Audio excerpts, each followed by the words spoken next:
Bienvenidos a este tercer segmento de La Picota, en el que, como cada jornada, tomamos el pulso a la actualidad en este viernes. Un viernes que viene, por cierto, muy cargadito en cuanto a inversiones, tanto en obra pública como en obra privada. Ahora abordaremos estas dos cuestiones con nuestros picoteros, los que nos van a acompañar en este análisis. Hoy están con nosotros Juan Viera. ¿Cómo estás? Buenas noches, bienvenido. ¿Qué hay? Hola, buenas noches. ¿Qué pues tal nada, la semana? Bien, estupendamente. ¿Esto se está animando políticamente? Políticamente sí, se está animando la cosa y nos estamos animando. Hablaremos de ello.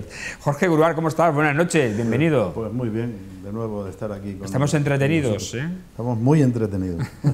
Afortunadamente no nos faltan temas, pero bueno, eso demuestra lo candente que está la situación, ¿no? Bueno, hay dos temas interesantes. Vamos a empezar por estas inversiones. Primero por la pública, porque ayer por la noche conocimos que el Ministerio de Transportes, Movilidad y Agenda Urbana ha aprobado ya definitivamente el proyecto para lo que se llama trazado de humanización, que ahora le ponen unos nombres también muy rimbombantes a todas estas cosas, que no es ni más ni menos que preparar el tramo de la Nacional 630 de acceso sur a la ciudad de Mérida, desde la rotonda de Agricultura hasta la rotonda que da acceso a la carretera de Calamonte. Se va a duplicar la vía, la calzada, se va a hacer un bulevar para que con aceras se pueda usar de forma peatonal y también un carril bici. A esto se le llama humanización ahora, ¿no? Estamos en la época en la que todo requiere unos términos distintos a los que nos hemos manejado hasta ahora. La novedad con respecto al anuncio que ya se dijo en su día de este proyecto es que se han admitido las alegaciones en el periodo de información pública y tanto la acera como el carril bici va a conectar, que llegaba hasta justamente donde ven las imágenes, que era la gasolinera, esta conocida gasolinera, que por cierto, habrá que un día hablar de ella porque es singular, ¿no? El edificio de esa estación de servicio, de esa gasolinera que lleva abandonada ya muchos años. Pero en lugar de llegar hasta ahí, hasta este cruce concretamente que conecta con la rotonda de Agricultura, pues lo va a hacer, según las alegaciones, con el carril bici que he previsto en Reina Sofía y con el carril bici y la acera que tiene la avenida Luis Ramallo, que es donde se encuentra la entrada de la Consejería de Agricultura. Son 3,5 millones de euros y una vez aprobado, como decimos ya definitivamente este proyecto, suponemos, aunque no pone el plazo de inicio de la obra, ahora empieza el proyecto, la licitación de la obra. Una vez conozcamos la empresa sabremos ya, suponemos, el plazo de ejecución, pero todo parece indicar que antes de final de año se iniciará la remodelación de ese tramo, de ese acceso, que es el que quedaba pendiente a la ciudad de Mérida, porque tenemos el acceso norte de Cáceres, que está preparado, el acceso por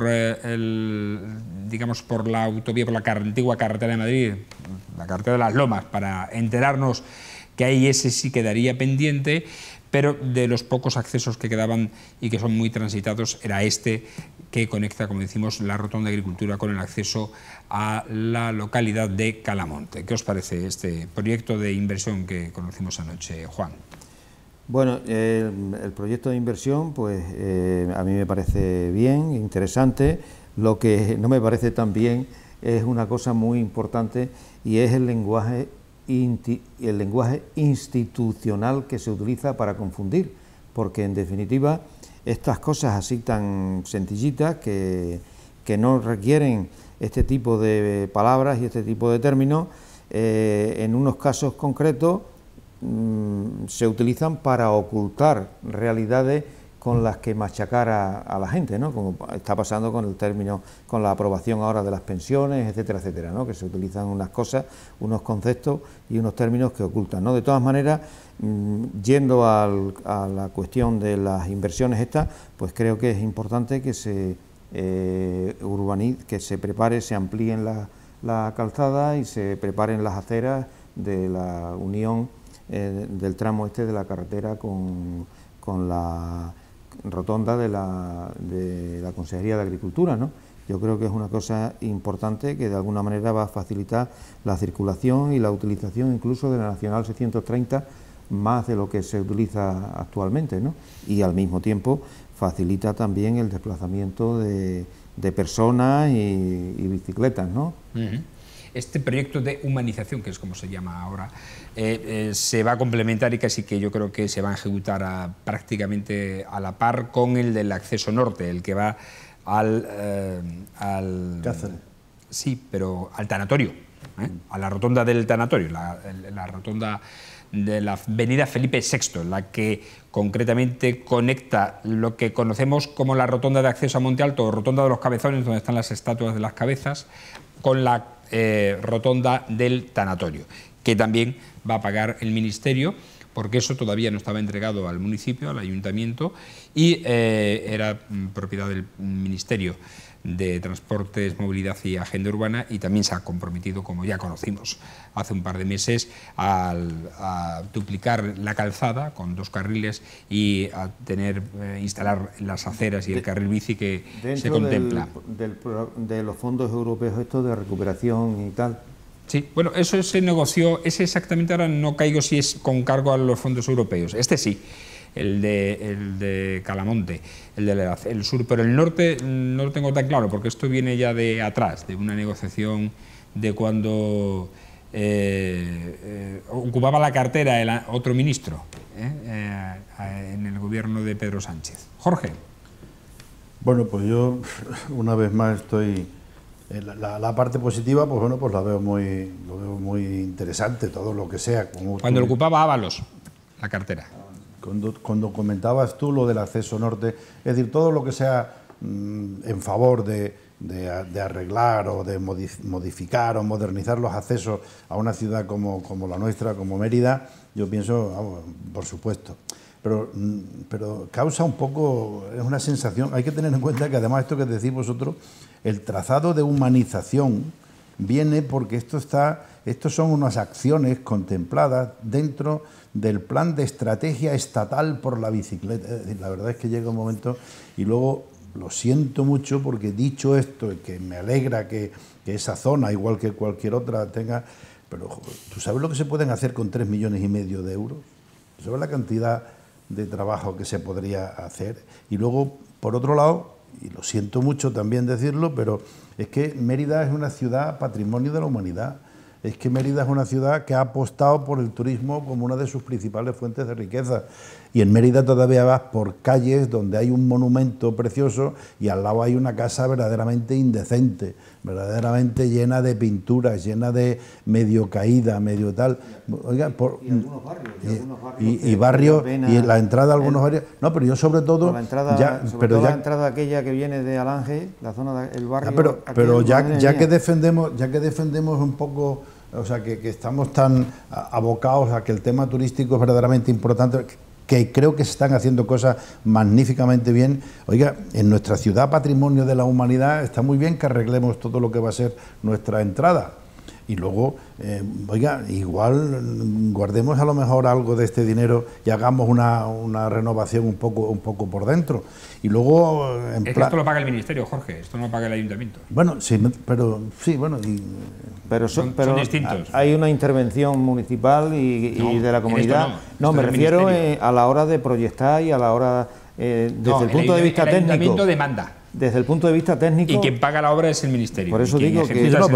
esto está dentro la obra de la zona norte también está... Me preguntaba si estaba incluido, sí está incluido en el plan de recuperación... Igual está dentro de... Transformación de residencia, el del acceso norte con 2,37 millones de euros. De los 105 millones de euros de los fondos New Generation, o sea que va por ahí el tema. Pero es que, por otro lado, parece como que tenemos una prisa ahora por gastarnos estos fondos y buscar unos planes tal. De todas maneras, y en plan folclórico, simpático, yo te diría que yo prefiero que se arregle cuanto antes lo de Calamonte, porque la salida esta, porque sí. Así cuanto antes absorberemos Calamonte y ya Villanueva y Don Benito no nos tendrán ya... No será la tercera ya no será la tercera ciudad. No seremos envidiosos. Y yo creo recuperar a Mérida tercera plaza. Y yo apostaría mañana mismo por crear ya una comisión para ir viendo qué nombre le ponemos cuando absorbamos Calamonte. ¿Y qué nombre le ponemos después? Bueno, por cierto, hablamos de inversión pública, que es esta. Y hablamos ahora de inversión privada, porque esta mañana, este viernes, se ha presentado de forma oficial el proyecto Nuevo Don Tello, una promotora de forma privada que va a desarrollar un plan muy ambicioso en este campo de golf de Mérida. La actuación consiste en la ampliación del propio campo de golf de 9 a 18 hoyos, en una actuación de muchísimas hectáreas, pero sobre las que se van a actuar son 170. Se van a construir en total más de 900 viviendas de todas las tipologías. Va a haber un 30% reservado a viviendas de protección oficial o viviendas de promoción. Bueno, pública no, de vivienda VPO, lo que se llama, se conoce como VPO. Sí, de protección oficial, un 30%. Va a haber chalets, va a haber apartamentos, va a haber un centro donde las personas mayores o los matrimonios mayores pueden ir y hacer su proyecto de vida allí. Que va a ser una urbanización completa. Una macrourbanización. Se mejoran va a tener instalaciones deportivas, que según hemos visto incluso en el mapa hay hasta campos de fútbol. Se recupera o se potencia el centro hípico que hay justamente enfrente de Don Tello. Va a haber un bulevar comercial con tiendas, con supermercados, con farmacia, con todo eso. Incluso el objetivo llega a incluir estratégicamente, no en esta urbanización, pero sí para el tema de la depuración de aguas residuales y el abastecimiento de agua, a la urbanización Mira el Río, que está justamente al lado. El proyecto en total son más de 400 millones de euros, aunque en la primera fase se van a invertir 93 millones. El objetivo de esta primera fase es la ampliación del propio campo de golf, las instalaciones deportivas, construir todo el bulevar comercial y más de 200 viviendas. Incluso el promotor ha dicho que, atendiendo a la petición del Ayuntamiento de Mérida, se va a estudiar también la posibilidad de viviendas en alquiler en esa zona. Todo va a ir alrededor del campo de golf y, si se llega a ejecutar todas las fases, va a ser un proyecto de referencia a nivel no solo de vivienda, sino turístico, porque es una referencia para el turismo de ocio. ¿Y quién lo va a hacer? Que no me he enterado. Una empresa privada, es una promotora privada. ¿Una empresa privada? Sí, sí, sí. O sea que... Todo es privado. Sí, sí, sí. Todo es privado. Pero vamos, que el proyecto ya lo tiene aprobado. Sí, se ha presentado esta mañana.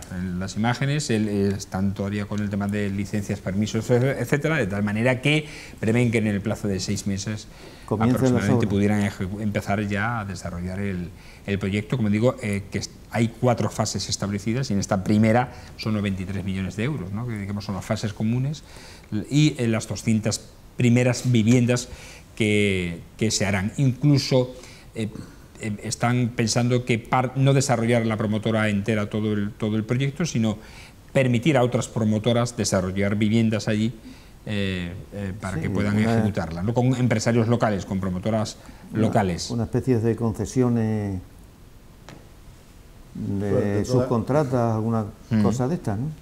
De todas maneras, bueno, pues todo esto es favorable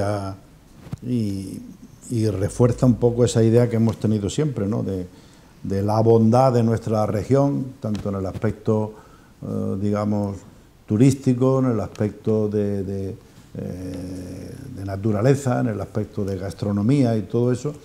Bien entendido que desde el punto de vista empresarial nos tenemos que retrotraer a pensar que seguimos teniendo nuestro problema con las comunicaciones y nuestros problemas con la mano de obra, pero por lo demás a mí me parece fenomenal, ¿no? Además también va a estar por esa zona, o sea, eso está muy cerquita de Calamonte, o sea, el día que absorbamos Calamonte, eso nos queda, el club de golf nos queda allí al lado. Y ahora hay que tener en cuenta que el mundo del golf es un deporte interesante que mueve mucha gente, y hombre, y si se hacen toda esta serie de esta urbanización, pues será... Yo pienso que todo esto es favorable. No creo que haya nadie que les disguste conocer esta noticia. Pienso que es una gran noticia para Mérida, ¿no? Hay una cosa muy importante, y es que toda la generación de empleo va a ser local. De hecho, los autores del proyecto son un estudio de arquitectura local, el de Javier Robustillo, que va a ser el encargado de hacer. De tal manera que se ha diseñado de tal manera que obedezca a lo que se llama el principio de Smart City o ciudades inteligentes, ¿no? Va a haber un ahorro de agua importante, se va a establecer una depuradora de agua para que las aguas residuales se empleen en el riego del propio campo de golf. el tema de consumo energético se va a minorar un 50%. Sí, bueno, en una fin, planta fotovoltaica de poca potencia para alimentar... que energía lleva un eléctrica. desarrollo, digamos, sostenible y ecológico este proyecto. Yo le preguntaba precisamente a los arquitectos si, viendo la orografía de ese espacio de montes, de sierra, etcétera, de pequeña altura, montículos, dice que van a aprovechar precisamente la orografía para las viviendas y que no van a realizar apenas desmonte, es decir, se va a aprovechar la propia orografía para no perjudicarla, y que incluso la arboleda, las encinas centenares se van a respetar y se van a integrar en el proyecto. Eso está bien, mantener las encinas centenarias está bien. Y las infraestructuras físicas indudablemente correrán a cargo del Estado. Vamos, del Estado, de la comunidad autónoma, me refiero a urbanización y todo lo demás, o eso... Todo es privado. El alcalde ha dicho que es un proyecto totalmente privado. La empresa es la que corre incluida la estación depuradora y la de abastecimiento de agua. Con todo la es privado. urbanización, Eso dijo el saneamiento, alcalde. abastecimiento, es una zona privada, eléctrica. es una parcela privada. Ya. De hecho, allí no llega el agua, no llega ni puede depurar el agua. El proyecto incluye la estación y el suministro depuradora. del agua y eso, ¿el agua de dónde lo cogen? Bueno, es una zona, el propio campo de golf como tal ya es una zona de riego.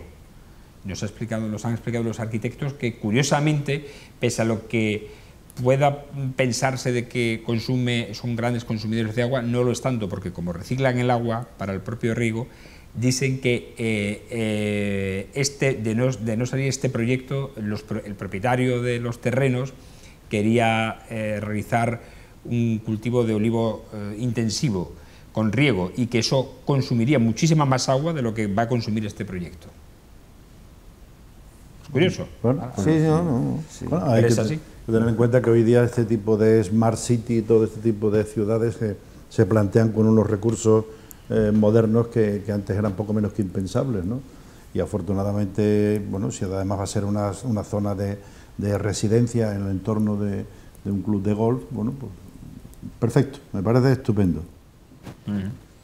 ¿Alguna duda más que tengáis sobre el aspecto? Nada que decir, estamos Esta mañana hemos tenido la oportunidad de asistir a la presentación, después nos han llevado en los carritos estos de golf que hemos conducido nosotros mismos y nos han llevado hasta el hoyo 8 para explicarnos cómo se ve. La verdad que la zona donde van a ir construidas las viviendas rodean todo el campo de golf y es una zona muy bonita, muy preciosa. ¿Qué dimensión tiene la macrourbanización? Hombre, estamos hablando de 170 hectáreas, ¿no? Sí. 170 hectáreas. Son más, son 200 y pico, el resto se deja como dehesa.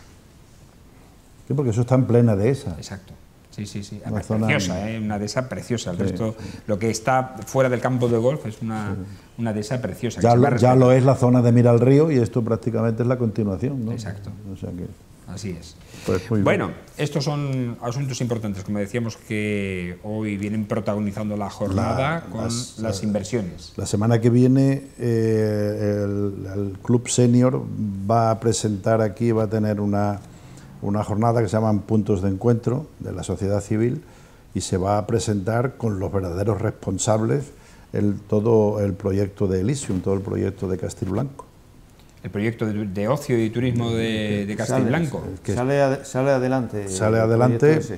Además van a venir las personas verdaderamente, los responsables, van a estar aquí en el parador. Si queréis os lo haré llegar y estáis invitados con mucho gusto. Por supuesto, es interesante. Si queréis asistir. Es uno de esos proyectos de los que yo era escéptico, No, de los que todos somos escépticos. Pero que va adelante. Todos tenemos nuestras dudas. Hasta que se nos convenza, estaban pendientes. Por eso he preguntado. Bueno, de hecho, Juan y Jorge, a mí, yo he preguntado a la administración y de hecho ya han desembolsado para todo el tema de permisos, etcétera, y el proyecto, el diseño del proyecto que lo ha hecho una empresa norteamericana, han desembolsado más de 1,5 millones de euros. Dice, bueno, esto para este proyecto, megaproyecto, no es nada, ¿no? Porque es una cantidad ingente de inversión la que se va a utilizar. Y puede decir, bueno, pues esto, bueno, se lo han gastado, pero lo mismo que se hace no se puede hacer. Pero una vez ya que van adelante con todo el tema de licencias y permisos administrativos, estamos hablando de en torno a 15 millones de euros que quedan en la administración autonómica. y eso ya es una cantidad más que razonable como para que no se echen atrás. Estaban pendientes de un último punto sobre el tema de... y lo van a explicar todo, que yo tengo verdadera curiosidad también, porque no es una charla que presentamos al Club Senior o que la presentas tú o la presenta Juan, ¿no? Los verdaderos implicados vienen a comentar el tema. Y... Pues me gustaría ir sinceramente porque creo que es muy interesante, ¿no?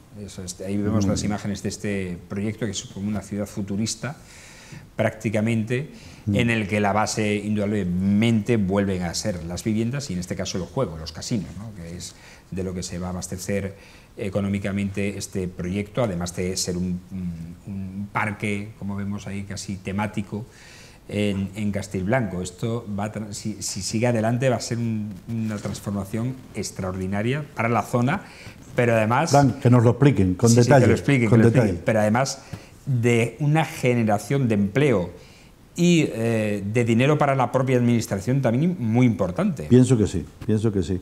Y además la satisfacción, bueno, ya te digo, de que vienen a presentarlo y nos llamaron a Club Senior para que se hiciera esta presentación. ¿Qué día has dicho? El 29, me parece. Yo te lo confirmo.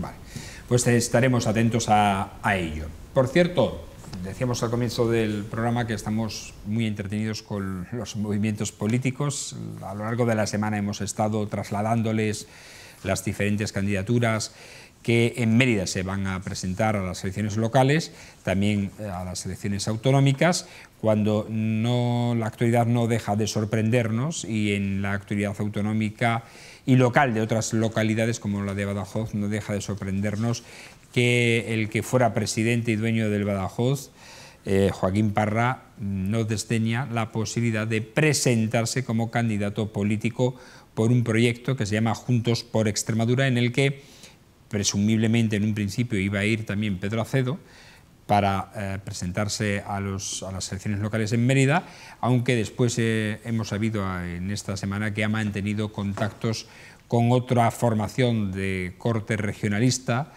que se llama Levanta Extremadura, en el que están integrados los dos partidos que siguen vivos regionalistas en nuestra comunidad, como son Extremadura Unida y Extremeños. De corte, por cierto, ideológico muy distinto. Los dos regionalistas, pero uno de centro-derecha y otro de centro-izquierda. Sí, bueno,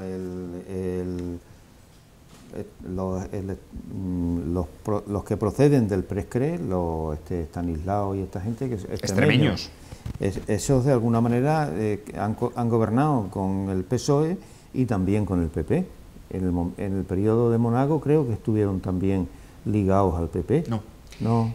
En el periodo de Monago estaba Extremadura Unida, en coalición con el Partido Popular. Sí. Y en la oposición estuvieron Partido Socialista y Extremeños. Sí, entonces Extremeños estuvo ligado con el PSOE y Extremadura Unida estuvo ligado al Partido Popular con el PP, y ahora pues nada, se unen los dos, y este hombre, este que hablabas, el Joaquín Parra, Pedro Acedo es el que de alguna manera quiere participar con ellos ahora, con Levanta Extremadura. Estas negociaciones. Con Estanislao y Pedro Cañada. Entonces, bueno, pues no sé, pero es un tanto... Son combinaciones matemáticas difíciles de entender, que a veces, bueno, pues no sé, son combinaciones forzadas, ¿no? Bueno, la política sabemos que hace extraños amigos de cama, ¿no? Sí, pero que antes o después todo ese revoltijo se disuelve, ¿no? Esos veremos en qué acaba, son procesos iniciales que llevan a la disolución, a la desaparición, ¿no? De momento... En política ocurre eso. Como digo, a Mérida hay 7 candidaturas ya presentadas, o que se sepan que se van a presentar, las 5 que tienen representación municipal y otras 2. Y como hablamos esta semana, hay otras 2 posibles candidaturas más que se pueden unir. Ya estamos en el mismo número de candidaturas que se presentaron en 2019 y en 2015. Si se presentan 2 más, estaremos hablando de 9 candidaturas. Jorge. Bueno, yo las candidaturas en Mérida sobre el tema local, pues lógicamente habrá que verlas y escucharlas. Yo pienso que hay gente que ya en la política ha dicho todo lo que tiene que decir, pero bueno, todas aquellas personas que yo estaría más de acuerdo que no tienen afiliación política previa y que deciden salir al estrado de la política para cambiar. Yo eso lo veo muy positivo, que haya gente que quiera hacer cosas por su ciudad y por su región.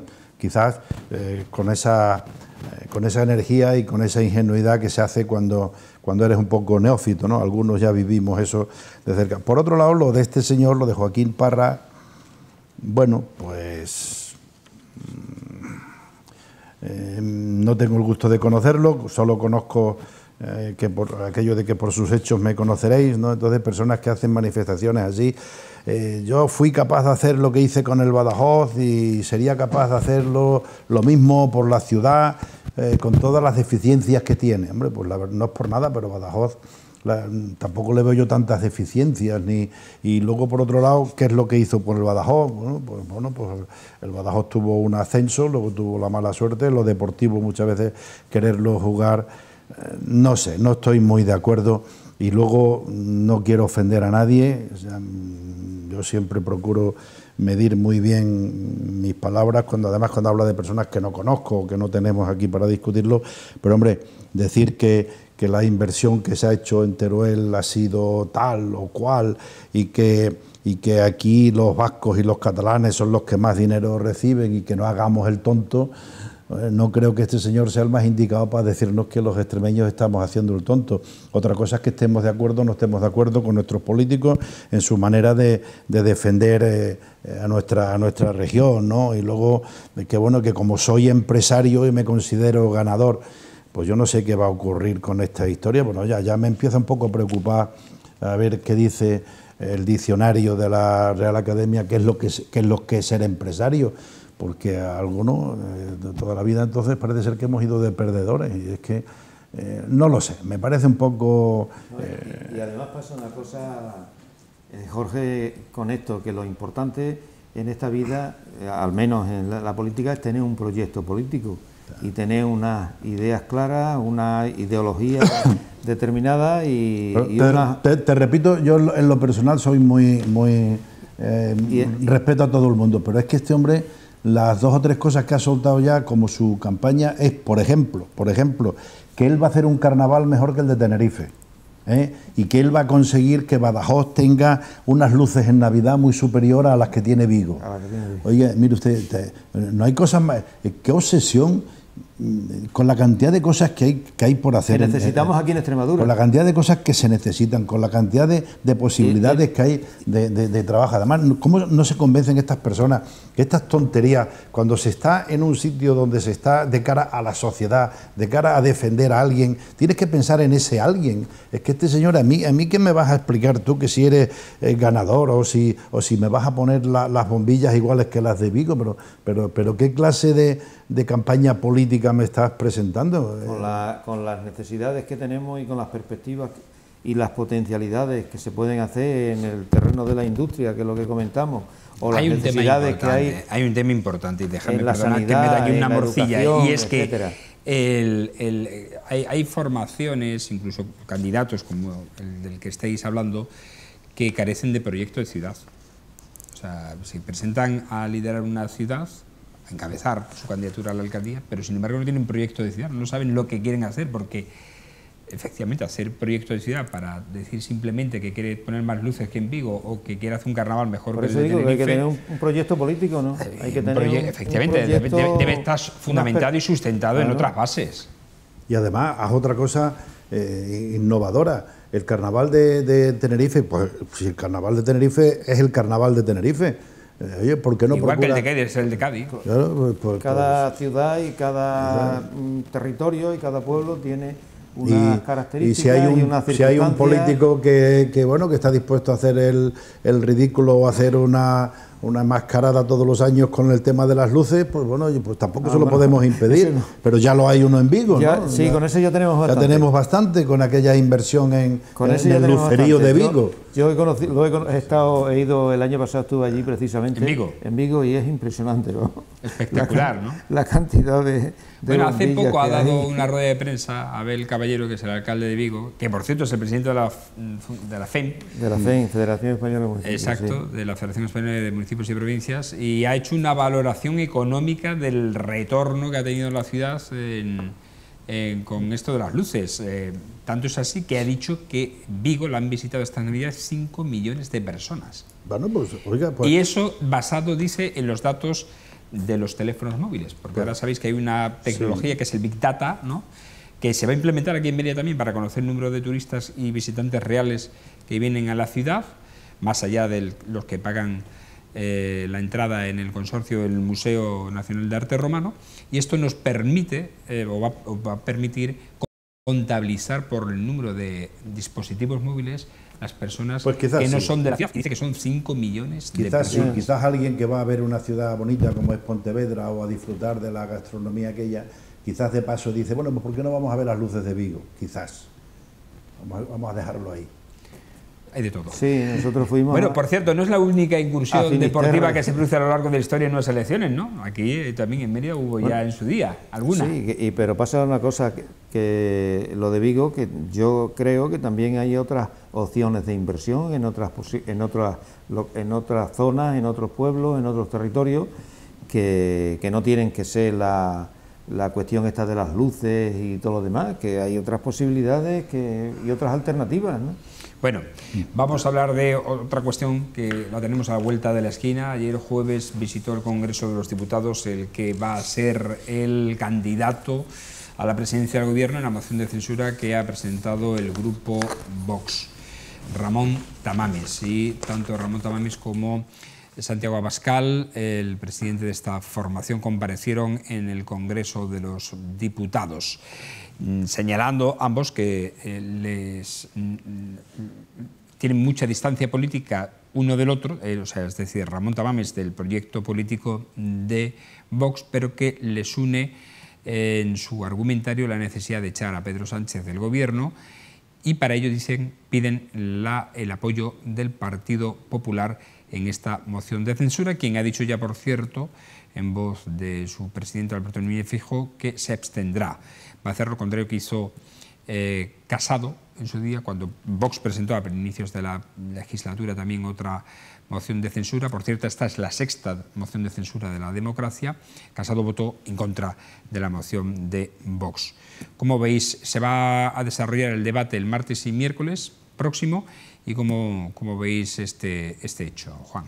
Sí, bueno, yo en primer lugar es algo no entendible que haya un acuerdo entre Vox y Tamames para poner una moción de censura. En segundo lugar, que la moción de censura está claro que la plantea Vox para rascar votos al PP, para tratar de quitarle votos, sabiendo de antemano que no va a conseguir nada, y que puede ser que se dé la vuelta y sea un boomerang contra el mismo partido político Vox, ¿no? Y después, bueno, hay cuestiones que, como decía antes, que no se entienden, ¿no? Que Tamames en su vida política ha ido sufriendo una degradación ideológica, por decirlo de alguna manera, desde posiciones eurocomunistas, porque Tamames nunca fue un comunista, eso hay que dejarlo bien claro.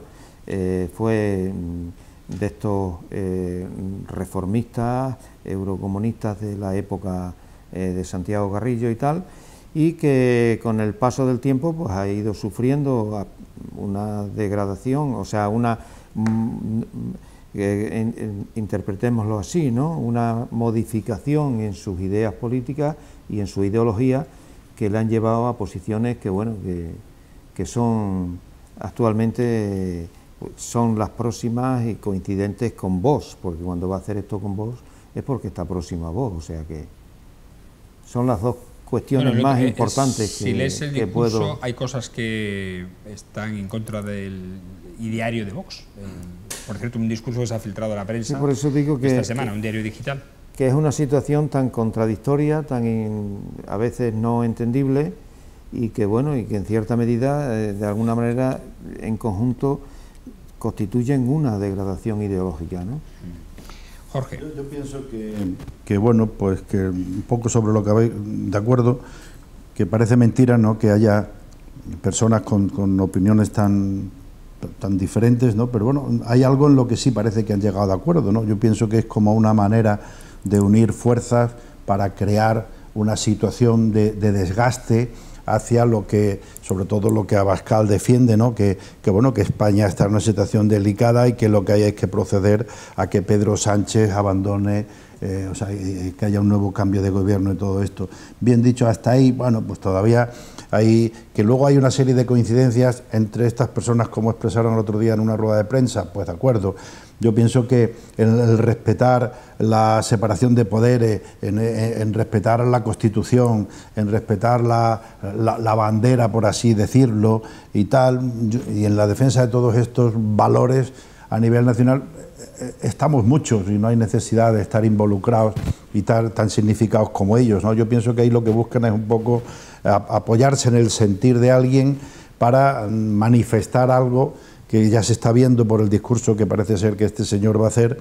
Bueno, pues va a decir algo en lo que creo que hay una mayoría que estamos de acuerdo, sobre todo por la situación tan especial, tan rara y en algunos aspectos tan desagradable y que está pasando en el país. Ahora, dicho eso, yo de mi manera particular, yo pienso que esto es convertir algo tan serio como es las Cortes o el sitio el Congreso donde se va a desarrollar esto, pues una especie de circo, es decir... Es una cuestión banal. Es decir, exactamente, ahora buscar a este señor para que venga allí y diga esto y tal, bueno, pues no sé hasta qué punto, porque hubo un momento donde teníamos entendido que una moción de censura luego iba acompañada de una proposición de lo que podemos llamar empresarialmente de un posterior plan de viabilidad es decir, yo propongo ser yo y mi partido hacerme cargo en esta moción de censura del gobierno y luego, ¿qué es lo que quiero hacer? Pues quiero hacer esto y esto, algo que con este hombre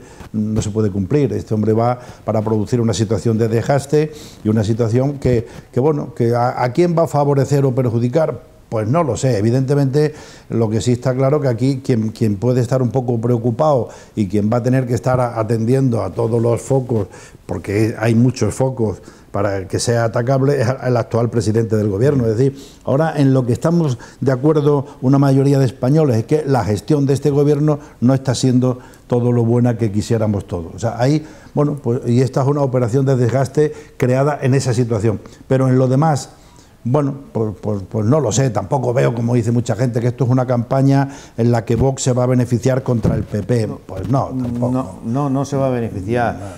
Yo calificaría como la tercera cuestión de las dos que he planteado, lo que has dicho tú, subrayándolo, es una manera de elevar el nivel del Parlamento, de transformar el Parlamento en el circo de la democracia.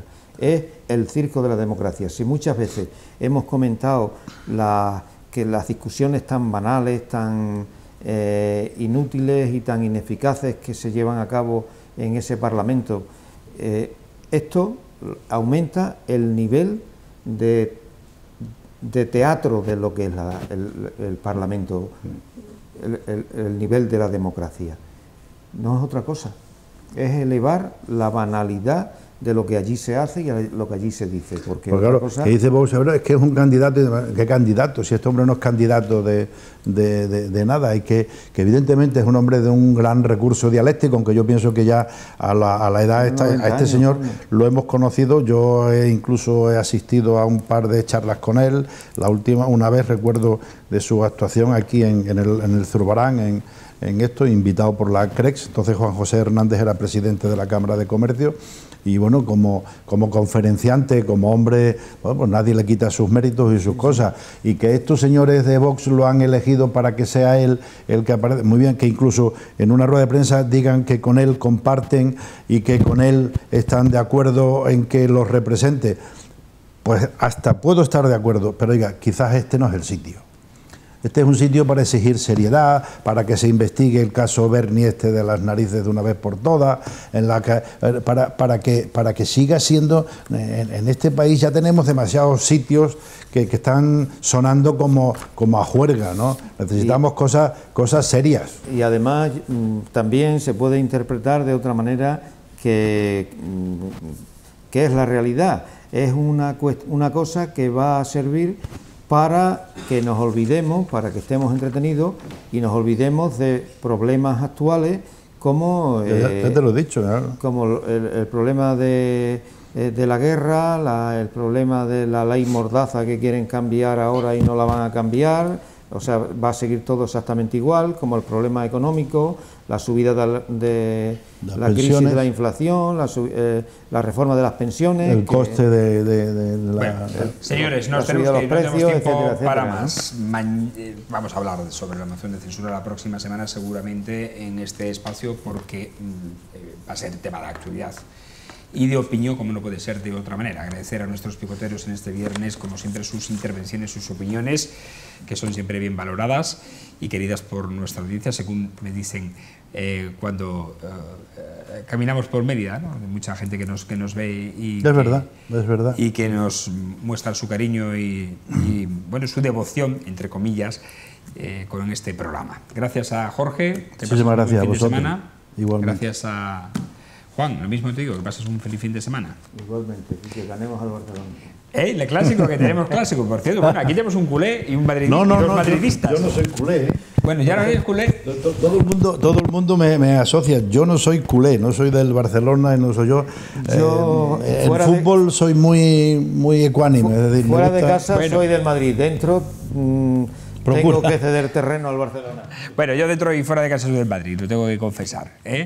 Nos vamos. Recuerden que nos pueden seguir en las redes sociales, en Facebook, Twitter, YouTube, Instagram y también en Twitch, y en nuestra página web en televisionextremeña.com. El próximo lunes regresamos de nuevo a tomar el pulso de la actualidad en torno a las 10 menos 25 de la noche, aquí en la TDT, en la televisión y en esos canales digitales. Hasta entonces, que pasen un buen fin de semana, que disfruten mucho y sobre todo sean muy felices. El tiempo va a acompañar, por cierto, el domingo al menos.